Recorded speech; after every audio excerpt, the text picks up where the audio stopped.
Hello friends, आप सभी लोगों का स्वागत है आपके मिशन करियर एकेडमी में। आज हम लेकर आए हैं आपके लिए शताब्दी एक्सप्रेस बैच, जिसमें हम सम्मान विज्ञान की क्वेश्चन को डिस्कस करने वाले हैं। और आज का क्लास जो कि 36वां होगा, इससे 1 से 35 तक क्लास हो चुका है और ये खास तौर पर जो है कि आरआरबी रेलवे ग्रुप डी के लिए अति महत्वपूर्ण साबित होने वाला है। ऐसे तो सभी रेलवे एग्जामों के लिए इसमें साइंस के क्वेश्चन टाइप किए गए हैं। चलिए फटाफट अपने क्वेश्चन की तरफ बढ़ते हैं। पहला हमारा क्वेश्चन दिया हुआ है, एवोगाड्रो संख्या का मान कितना होता है। ए ऑप्शन दिया हुआ है 6.023 गुणित 10 के घात 22। बी ऑप्शन दिया हुआ है 6.023 गुणित 10 के घात 23। सी ऑप्शन दिया हुआ है 6.023 गुणित 10 के घात 24 और डी ऑप्शन दिया हुआ है 6.023 गुणित 10 के घात 25। तो इसमें हमारा आंसर हो जाएगा एवोगाड्रो संख्या का मान जो है कि 6.023 गुणित 10 के घात 23 होता है। ठीक है, ध्यान दीजिएगा, ए ऑप्शन इसमें हमारा सही हो जाएगा। चलिए नेक्स्ट क्वेश्चन दिया हुआ है, दूरी मापने की सबसे बड़ी इकाई कौन सी है। तो दूरी मापने की सबसे बड़ी इकाई जो है कि पारसेक होता है। आंसर हमारा इसमें ए ऑप्शन सही हो जाएगा। चलिए नेक्स्ट क्वेश्चन दिया हुआ है, एक प्रकाश वर्ष बराबर कितना होता है। ए ऑप्शन दिया हुआ है 9.46 गुणित 10 के घात 9 मीटर। बी ऑप्शन दिया हुआ है 9.46 गुणित 10 के घात 15 मीटर। सी ऑप्शन दिया हुआ है 9.46 गुणित 10 के घात 18 मीटर और डी ऑप्शन दिया हुआ है 9.46 गुणित 10 के घात 15 मीटर। तो इसमें हमारा आंसर हो जाएगा एक प्रकाश वर्ष बराबर जो है कि 9.46 गुणित 10 के घात 15 मीटर होता है। आंसर हमारा इसमें बी ऑप्शन सही हो जाएगा। चलिए नेक्स्ट क्वेश्चन दिया है, 1 लीटर कितना गैलन के बराबर होता है। ए ऑप्शन दिया हुआ है 0.2642 के बराबर होता है। बी ऑप्शन दिया हुआ है 0.1642 के बराबर होता है। सी ऑप्शन दिया हुआ है 0.2442 के बराबर होता है। डी ऑप्शन दिया हुआ है 0.2341 के बराबर होता है। तो यहाँ पर हमारा आंसर हो जाएगा 1 लीटर जो है यह 0.2642 गैलन के बराबर होता है। इसमें हमारा ए ऑप्शन सही हो जाएगा। चलिए नेक्स्ट क्वेश्चन दिया है, एक फर्मी में कितना मीटर होता है। ए ऑप्शन दिया हुआ है 10 के घात -12 मीटर। बी ऑप्शन दिया हुआ है 10 के घात -15 मीटर। सी ऑप्शन दिया हुआ है 10 के घात -18 मीटर। डी ऑप्शन दिया है 10 के घात -16 मीटर। तो यहाँ पर हमारा आंसर हो जाएगा एक फर्मी में जो है कि 10 के घात -15 मीटर होता है। बी ऑप्शन सही हो जाएगा। चलिए नेक्स्ट क्वेश्चन दिया हुआ है, लॉन्ग रिथम के आविष्कारक कौन है। ए ऑप्शन दिया है रिचर्ड ए। बी ऑप्शन है वाल्टर। सी ऑप्शन है जॉन नेपियर। डी ऑप्शन है वाल्ड शॉ। तो लॉन्ग रिथम के आविष्कारक जो है कि जॉन नेपियर है। आंसर इसमें हमारा सी ऑप्शन सही हो जाएगा। नेक्स्ट क्वेश्चन दिया हुआ है, क्वांटम सिद्धांत के प्रतिपादक कौन है। ए ऑप्शन दिया है एडिसन। बी ऑप्शन दिया है न्यूटन। सी ऑप्शन दिया है मैक्स प्लांक। डी ऑप्शन है कूलम्ब। तो क्वांटम सिद्धांत के प्रतिपादन जो है कि मैक्स प्लांक है। ए ऑप्शन इसमें सी ऑप्शन हमारा सही हो जाएगा। चलिए नेक्स्ट क्वेश्चन देखेंगे, वायुमंडल की आर्द्रता को मापने वाला यंत्र कौन है। ए ऑप्शन दिया है हाइड्रोमीटर। बी ऑप्शन है हाइग्रोमीटर। सी ऑप्शन है हाइड्रोफोन। डी ऑप्शन है मेगाफोन। तो यहाँ पर आंसर हो जाएगा वायुमंडल की आर्द्रता को मापने वाला यंत्र जो है हाइग्रोमीटर होता है। आंसर हमारा इसमें बी ऑप्शन सही हो जाएगा। नेक्स्ट क्वेश्चन दिया हुआ है, एंगस्ट्रॉम मात्रक किसके बराबर होता है। ए ऑप्शन दिया है 10 के घात -10 मीटर के बराबर। बी ऑप्शन दिया है 10 के घात -8 मीटर के बराबर। सी ऑप्शन दिया है 10 के घात -8 सेमी के बराबर। डी ऑप्शन दिया हुआ है 10 के घात -10 सेमी के बराबर। तो यहाँ पर आंसर हो जाएगा एक एंगस्ट्रॉम जो है यह 10 के घात -10 मीटर के बराबर होता है। ए ऑप्शन सही हो जाएगा। चलिए नेक्स्ट क्वेश्चन देखेंगे, पृथ्वी के उपग्रह का कक्षीय वेग किस पर निर्भर करता है। ए ऑप्शन दिया है कक्षा की त्रिज्या पर। बी ऑप्शन है उपग्रह के द्रव्यमान पर। सी ऑप्शन है पृथ्वी से त्रिज्या के उपग्रह पर। डी ऑप्शन है सूर्य से उसकी दूरी पर। तो यहाँ पर आंसर हो जाएगा पृथ्वी के उपग्रह जो है यह कक्षा के त्रिज्या पर निर्भर करता है। इसमें ए ऑप्शन हमारा सही हो जाएगा।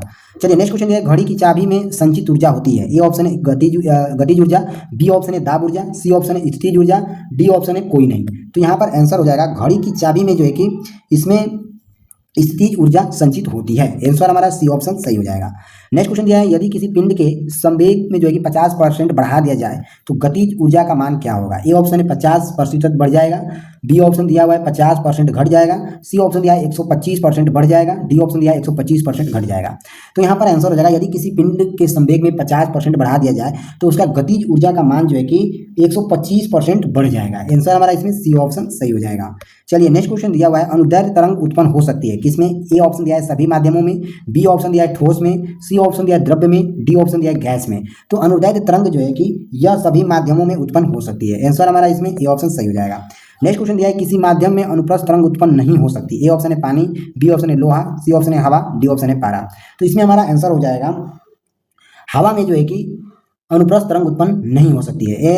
इसमें सी ऑप्शन सही हो जाएगा। ठीक है, चलिए नेक्स्ट क्वेश्चन दिया है, प्रतिबल और विकृति का अनुपात क्या कहलाता है? ए ऑप्शन है प्रत्यास्था गुणांक कहलाता है, बी ऑप्शन है गुरुत्वाकर्षण नियतांक कहलाता है, सी ऑप्शन है जड़त्व आघूर्ण कहलाता है, डी ऑप्शन है प्लांक का नियतांक कहलाता है।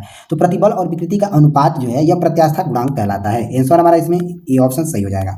नेक्स्ट क्वेश्चन देखेंगे, पनडुब्बी आधारित है किस पर? ए ऑप्शन दिया है न्यूटन के प्रथम गति नियम पर, बी ऑप्शन है आर्किमिडीज के सिद्धांत पर, सी ऑप्शन है पास्कल के नियम पर, डी ऑप्शन है ऊर्जा संरक्षण के सिद्धांत पर।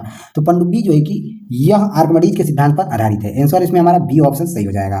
नेक्स्ट क्वेश्चन देखेंगे, समुद्र में तैरना नदी की अपेक्षा आसान है क्यों? ए ऑप्शन है समुद्र गहरा होता है इसलिए, बी ऑप्शन है समुद्र काफी दूर तक फैला होता है इसलिए, सी ऑप्शन है समुद्र में ज्वार भाटा आता है इसलिए। हमारा आंसर हो जाएगा समुद्र के पानी का घनत्व जो है नदी की पानी से अधिक होता है इसलिए इसमें जो है कि समुद्र में तैरना नदी की अपेक्षा आसान होता है। डी ऑप्शन सही हो जाएगा। चलिए नेक्स्ट क्वेश्चन दिया हुआ है, तरंग अपश्रव्य कही जाती है जब उसकी आवृत्ति होती है। ए ऑप्शन दिया हुआ है 20 हर्ट्ज से लेकर 20,000 हर्ट्ज के बीच, बी ऑप्शन दिया है 20 हर्ट्ज से अधिक, सी ऑप्शन दिया है 20,000 हर्ट्ज से अधिक, डी ऑप्शन दिया है 20 हर्ट्ज से कम। तो इसमें हमारा आंसर हो जाएगा तरंग अपश्रव्य जो है कि 20 हर्ट्ज से कम होती है तब इसे कही जाती है। आंसर हमारा इसमें डी ऑप्शन सही हो जाएगा। चलिए नेक्स्ट क्वेश्चन दिया हुआ है, यदि तरंग की लंबाई का मान आधा कर दिया जाए तो ध्वनि का वेग कैसा होगा? ए ऑप्शन है आधा हो जाएगा, बी ऑप्शन है दोगुना हो जाएगा, सी ऑप्शन है अपवर्तित रहेगा, डी ऑप्शन है 4 गुना हो जाएगा। तो यदि तरंग की लंबाई का मान आधा कर दिया जाता है तब इसका जो है कि ध्वनि वेग जो है कि आधा हो जाएगा। इस बार इसमें हमारा ए ऑप्शन सही हो जाएगा। चलिए नेक्स्ट क्वेश्चन की तरफ बढ़ते हैं, ध्वनि तरंगे हैं कैसी ध्वनि तरंगे हैं? ए ऑप्शन है अनुदैर्ध्य तरंग है, बी ऑप्शन है अनुप्रस्थ तरंग है, सी ऑप्शन है विद्युत चुंबकीय है, डी ऑप्शन है कोई नहीं। तो इसमें हमारा आंसर हो जाएगा ध्वनि तरंगे जो है यह अनुदैर्ध्य तरंगे होती हैं। आंसर इसमें हमारा ए ऑप्शन सही हो जाएगा। चलिए नेक्स्ट क्वेश्चन दिया, गोलीय दर्पण की फोकस दूरी उसकी वक्रता त्रिज्या की होती है कितनी गुना होती है? ए ऑप्शन है आधी होती है, दोगुनी होती है, सी ऑप्शन है 3 गुनी, डी ऑप्शन है चौथाई होती है। तो गोलीय दर्पण की फोकस दूरी जो होती है उसकी वक्रता त्रिज्या की जो है कि यह आधी होती है। आंसर हमारा इसमें ए ऑप्शन सही हो जाएगा। नेक्स्ट क्वेश्चन देखेंगे, उत्तल दर्पण द्वारा बना प्रतिबिंब कैसा होता है? ए ऑप्शन है वास्तविक सीधा होता है, बी ऑप्शन है वास्तविक उल्टा होता है, सी ऑप्शन दिया है काल्पनिक सीधा होता है, डी ऑप्शन दिया है काल्पनिक और उल्टा होता है। तो उत्तल दर्पण द्वारा बना प्रतिबिंब जो है कि यह काल्पनिक सीधा होता है। आंसर हमारा इसमें सी ऑप्शन सही हो जाएगा। नेक्स्ट क्वेश्चन देखेंगे, प्रकाश तरंग का उदाहरण है कैसा है? ए ऑप्शन है ध्वनि तरंग का, बी ऑप्शन है विद्युत तरंग अनुप्रस्थ का, सी ऑप्शन है पराबैंगनी तरंग का, डी ऑप्शन है कोई नहीं। तो यहाँ पर आंसर हो जाएगा प्रकाश तरंग का उदाहरण जो है यह विद्युत चुंबकीय अनुप्रस्थ तरंग का होता है। आंसर हमारा इसमें बी ऑप्शन सही हो जाएगा। ठीक है, ध्यान दीजिएगा। चलिए नेक्स्ट क्वेश्चन दिया है, फोटोग्राफी कैमरे का अभिदृश्यक लेंस होता है कैसा है? ए ऑप्शन है अवतल, बी ऑप्शन है उत्तल, सी ऑप्शन है उभयताल, डी ऑप्शन है कोई नहीं। तो इसमें हमारा आंसर हो जाएगा फोटोग्राफी कैमरे का अभिदृश्यक जो है लेंस यह उत्तल लेंस का होता है। आंसर हमारा इसमें बी ऑप्शन सही हो जाएगा। चलिए नेक्स्ट क्वेश्चन दिया है, ई बराबर एम सी स्क्वायर को प्रतिपादित किसने किया था? ए ऑप्शन है रदरफोर्ड ने, बी ऑप्शन है आइंस्टीन ने, सी ऑप्शन ने निल्स बोर ने, डी ऑप्शन दिया है एनरिको फर्मिक ने। तो इसमें हमारा आंसर हो जाएगा ई बराबर एम सी स्क्वायर को प्रतिपादित जो है कि आइंस्टीन के द्वारा किया गया था। आंसर हमारा इसमें बी ऑप्शन सही हो जाएगा। चलिए नेक्स्ट क्वेश्चन दिया हुआ है, थोरियम का नाभिकीय में बदला जा सकता है। थोरियम को नाभिकीय में बदला जा सकता है, किस में बदला जा सकता है? ए ऑप्शन है यूरेनियम में, बी ऑप्शन है प्लूटोनियम में, सी ऑप्शन है प्लोनियम में, डी ऑप्शन है रेडियम में। तो यहाँ पर हमारा आंसर हो जाएगा थोरियम को नाभिकीय जो है कि प्लूटोनियम में बदला जा सकता है। आंसर हमारा इसमें बी ऑप्शन सही हो जाएगा। चलिए नेक्स्ट क्वेश्चन दिया है, फ्यूज के पदार्थ किसका होना चाहिए? ए ऑप्शन है उच्च प्रतिरोध का, बी ऑप्शन है निम्न गलनांक का, सी ऑप्शन है उच्च नम्यता का, डी ऑप्शन है उच्च गलनांक का। तो फ्यूज के पदार्थ जो है यह निम्न गलनांक के होने चाहिए। आंसर हमारा इसमें बी ऑप्शन सही हो जाएगा। चलिए नेक्स्ट क्वेश्चन है, निम्न विद्युत चुंबकीय तरंग में किसकी आवृत्ति अधिक होती है? ए ऑप्शन है एक्स किरण की, बी ऑप्शन है वाई किरण की, सी ऑप्शन है पराबैंगनी किरण की, डी ऑप्शन है अवरक्त किरणों की। तो इसमें से हमारा आंसर हो जाएगा चुंबकीय तरंगे जो हैं यह अवरक्त किरणें की आवृत्ति से अधिक होती है। आंसर हमारा इसमें डी ऑप्शन सही हो जाएगा। नेक्स्ट क्वेश्चन है, ऊर्जा का क्षय कम होता है किसमें? ए ऑप्शन है दिष्ट धारा में, बी ऑप्शन है प्रत्यवर्ती धारा में, सी ऑप्शन है दोनों प्रकाश की धारा में, डी ऑप्शन है कोई नहीं। तो इसमें हमारा आंसर हो जाएगा ऊर्जा का क्षय जो है कि यह दिष्ट धारा में जो है कि कम होता है। आंसर हमारा इसमें ए ऑप्शन सही हो जाएगा। नेक्स्ट क्वेश्चन है, ट्रांसफार्मर किस सिद्धांत पर आधारित है? ए ऑप्शन है विद्युत चुंबकीय प्रेरण पर, बी ऑप्शन है चुंबकीय प्रेरण पर, डी ऑप्शन है अन्योन्य प्रेरण पर, सी ऑप्शन है स्वयं प्रेरण पर। तो इसमें हमारा आंसर हो जाएगा ट्रांसफार्मर का सिद्धांत जो कि चुंबकीय प्रेरण पर आधारित है। आंसर हमारा इसमें बी ऑप्शन सही हो जाएगा। चलिए नेक्स्ट क्वेश्चन दिया है, घरेलू प्रकाश के लिए प्रयुक्त लैंप किस क्रम में जोड़े जाते हैं? ए ऑप्शन है श्रेणी क्रम में, बी ऑप्शन है समानांतर क्रम में, सी ऑप्शन है मिश्रित क्रम में, डी ऑप्शन है कोई निश्चित नहीं है। तो इसमें हमारा आंसर हो जाएगा घरेलू प्रकाश के लिए प्रयुक्त लैंप जो है यह समानांतर क्रम में जोड़े जाते हैं। आंसर बी ऑप्शन सही हो जाएगा। चलिए नेक्स्ट क्वेश्चन दिया हुआ है, ऊष्मा किस प्रक्रिया से सर्वाधिक तीव्र गति से स्थानांतरित होती है? ए ऑप्शन है चालन से, बी ऑप्शन है संवहन से, सी ऑप्शन है विकिरण से, डी ऑप्शन इनमें से कोई नहीं। तो इसमें हमारा आंसर हो जाएगा ऊष्मा का प्रक्रिया जो है कि यह सर्वाधिक विकिरण तीव्र गति से स्थानांतरित होता है। आंसर हमारा सी ऑप्शन सही हो जाएगा। नेक्स्ट क्वेश्चन है, न्यूनतम समतम ताप होता है किस पर? ए ऑप्शन है -273 पर, बी ऑप्शन है 0 सेल्सियस पर, सी ऑप्शन है -300 सेल्सियस पर, डी ऑप्शन है 1 सेल्सियस पर। तो इसमें हमारा आंसर हो जाएगा न्यूनतम संभवन ताप जो है कि -273 सेल्सियस होना चाहिए। आंसर हमारा इसमें ए ऑप्शन सही हो जाएगा। नेक्स्ट क्वेश्चन है, यदि वायुमंडल न होती तो दिन की अवधि कैसी होती? ए ऑप्शन है कम, बी ऑप्शन है ज़्यादा, सी ऑप्शन है अपवर्ती, डी ऑप्शन दिया हुआ है हमारा इसमें आधी। तो यहाँ पर आंसर हो जाएगा यदि वायुमंडल न होता तो दिन की अवधि जो है कि यह कम होती। आंसर हमारा इसमें ए ऑप्शन सही हो जाएगा। चलिए नेक्स्ट क्वेश्चन देखेंगे, यदि वायुमंडल न होती तो दिन की अवधि कैसी होती? सेम क्वेश्चन है। चलिए नेक्स्ट क्वेश्चन देखेंगे, सूर्य ग्रहण के समय सूर्य का कौन सा भाग दिखाई देता है? पूछा है कि सूर्य ग्रहण के समय सूर्य का कौन सा भाग दिखाई देता है? ए ऑप्शन दिया है वर्णमंडल, बी ऑप्शन है कोरोना, सी ऑप्शन है कोई भाग नहीं, डी ऑप्शन है प्रभाव मंडल। तो इसमें हमारा आंसर हो जाएगा सूर्य ग्रहण के समय सूर्य का जो है कि कोरोना भाग दिखाई पड़ता है। आंसर हमारा इसमें बी ऑप्शन सही हो जाएगा। चलिए नेक्स्ट क्वेश्चन देखेंगे,